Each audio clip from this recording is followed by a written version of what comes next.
Kalau saya boleh tanya, siapa yang sudah percaya Yesus sebagai Tuhan dan Juru Selamat di sini? Tolong angkat tangan. Yang di luar, siapa yang sudah percaya Yesus itu Tuhan dan Juru Selamat? Siapa yang belum percaya? Di ruangan ini ada yang belum percaya Yesus Kristus sebagai Tuhan dan Juru Selamat? Di luar ada yang belum percaya? Saya mau kasih tahu bahwa di bawah kolong langit ini tidak ada nama lain selain nama Yesus Kristus yang olehnya diselamatkan. Bukan perbuatan baik kita, ya. Bukan amal ibadah kita yang menyelamatkan kita. Tapi hanya karena anugerah di dalam Tuhan Yesus. Ada seorang pastor, seorang uskup abad 16 namanya Martin Luther, ya. Dia mengatakan kita ini hidup hanya karena anugerah.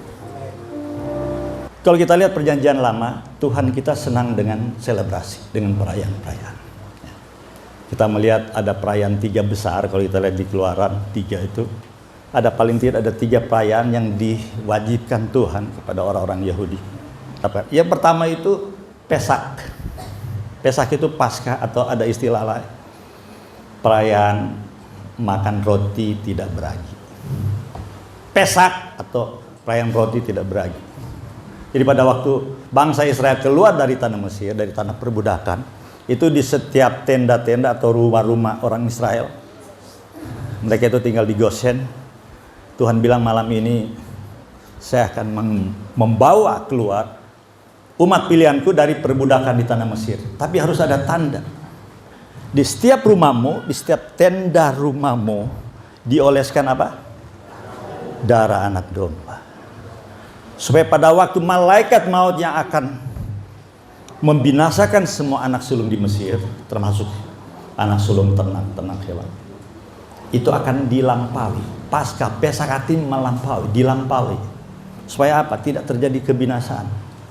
Pada waktu malaikat Tuhan melihat ada darah di tenda, pintu tenda atau pintu rumahmu akan dilewati. Supaya apa? Tidak terjadi kebinasaan. Kenapa juga dinamakan sebagai perayaan makan roti tidak beragi? Orang Yahudi pada waktu malam mereka akan pergi. Mereka dalam kondisi tergesa-gesa. Tidak boleh beragi. Kenapa tidak boleh beragi? Karena malam itu mereka tergesa-gesa untuk makan. Kalau pakai roti, pakai ragi itu dia ada waktu tunggu. Betul kan? Oh ibu-ibu kalau bikin adonan roti pakai ragi 2-3 menit langsung ngembang nggak? Berapa lama? Coba saya mau dengar. Setengah jam. Paling tidak 30 menit, setengah jam, betul kan? Sedangkan mereka itu disuruh buru-buru. Justru disitulah jangan pakai ragi. Jadi makan dalam kondisi tergesa-gesa, baju apa aja yang di ini langsung dibawa. Karena malam itu malaikat Tuhan akan segera datang, akan membinasakan semua anak-anak sulung di Mesir, termasuk hewan-hewan sulung.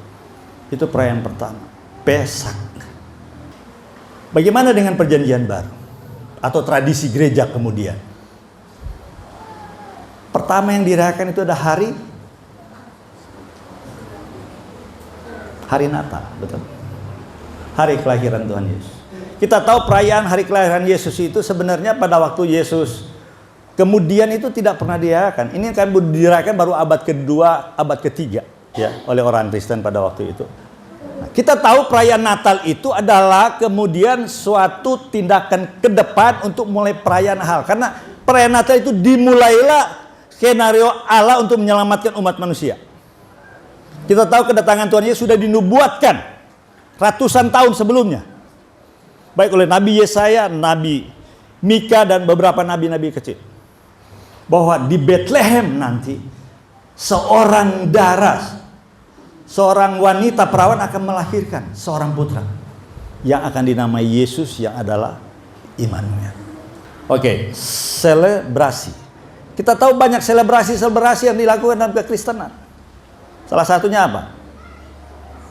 Yang besar, Paskah. Sebenarnya itu didahului dengan Jumat Agung. Kematian, kemudian ada kebangkitan. Ada lagi perayaan apa sesudah Paskah? Kenaikan Yesus dulu. Ya kan? Ascension Day. Hari kenaikan namanya Ascension Day pada waktu Yesus naik. Baru kemudian perayaan kemudian apa? Turunnya Roh Kudus di hari Pentecost. Pentecostal Day. Semua ini terjadi setelah dinubuatkan. Itu ada poin tentang yang namanya Great Commission. Di Great Commission itu ada 4 unsur. Lagi go. Yang kedua, to be disciples. Yang ketiga, baptize. Yang keempat, teach. Great Commission itu perintah agung Yesus pada waktu dia akan naik ke sorga. Momentum itu muncul pada waktu dia mau Ascension Day, mau naik ke sorga. Biasanya pesan-pesan terakhir itu pesan yang penting, betul? Great Commission, perintah agung Yesus. Tapi kita tahu perintah agung itu untuk mengutus kita sebagai murid, betul? Tapi ada juga perintah yang sebenarnya juga perintah agung buat kita dengan Tuhan dan sesama. Markus pasal 12 ayat 30. Kita tahu kita diselamatkan karena kasih dari Bapa, betul? Yesus berkarya di kayu salib karena kasih Dia kepada kita untuk menyelamatkan kita, menebus kita, benar? Memberikan nyawanya, tubuhnya, darahnya, nyawanya untuk kita untuk diselamatkan. Diberkati di bumi sampai di sorga, betul? Itu anugerah terhebat Yesus datang. Jadi sebenarnya Yesus datang itu Dia kasih kado buat kita. Tapi boleh dong Dia mau meminta sesuatu juga buat kita. Ini yang pertama. Ini perkataan Tuhan Yesus sendiri. Markus pasal 12 ayat 30 dikatakan, kasihilah Tuhan Allahmu dengan segenap hati. Yang kedua apa? Mengasihi Tuhan dengan segenap jiwa. Yang ketiga, mengasihi Tuhan dengan segenap akal budi. Yang keempat, mengasihi Tuhan dengan segenap kekuatan. Markus kononnya itu, Injilnya itu banyak diperuntukkan kepada orang-orang Romawi. Justru itu kan ada masalah kekuatan. Kalau di Matius katanya untuk orang-orang Yunani dia lebih kepada akal budi. Ini teori biblika menjelaskan begitu. Jadi kita setelah kita diselamatkan, Tuhan minta juga begitu.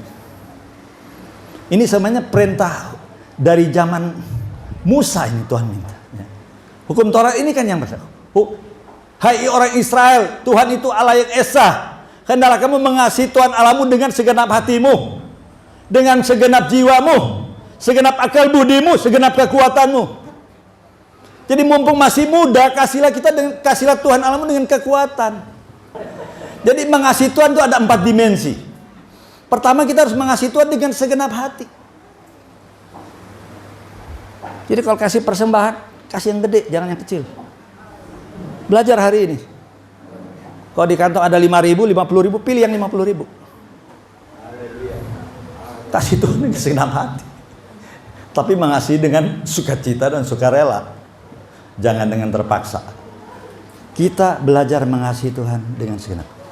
Perayaan Natal kita juga harus kasih kado buat Tuhan Yesus. Nah ini. Kita belajar mengasihi Tuhan dengan segenap hati. Segenap jiwa kita. Segenap akal budi. Di situ kalau mengasihi Tuhan juga mesti dengan pengetahuan. Belajarlah Alkitab dengan benar. Nanti yang nomor 2, meditasi, banyak merenungkan firman. Belajar firman hati-hati. Ya, mengucapkan firman, bertindak hati-hati. Maka kita akan berhasil, akan beruntung kemanapun. Jadi menurut saya selebrasi Natal itu bukan bagaimana kita lagi mau mengharapkan hadiah dari Tuhan. Kita sekarang dong kasih kado buat Tuhan. Kita mengasihi Tuhan dengan 4 dimensi itu, segenap hati, segenap jiwa, segenap akal budi, segenap kekuatan. Saya bilang ke Tuhan, kalau saya minta, saya lebih kuat 7 kali dari orang-orang seumur saya. Kalau perlu 70 kali, utus saya ke ujung bumi, saya akan pergi memberitakan Injil. Jadi mesti ada peningkatan. Jadi kalau kita kerja di ladang Tuhan, Tuhan tidak pernah meniutangi kita. Apa yang kita tabur itu juga akan kita tuai. Berilah yang terbaik buat Tuhan. Lukas 6 ayat 38 dikatakan apa? Berilah maka kamu akan diberi. Suatu takaran yang padat, yang digoncangkan, yang tumpah keluar, itu diberikan keribaanmu. Jangan takut menabur buat Tuhan dan sesama.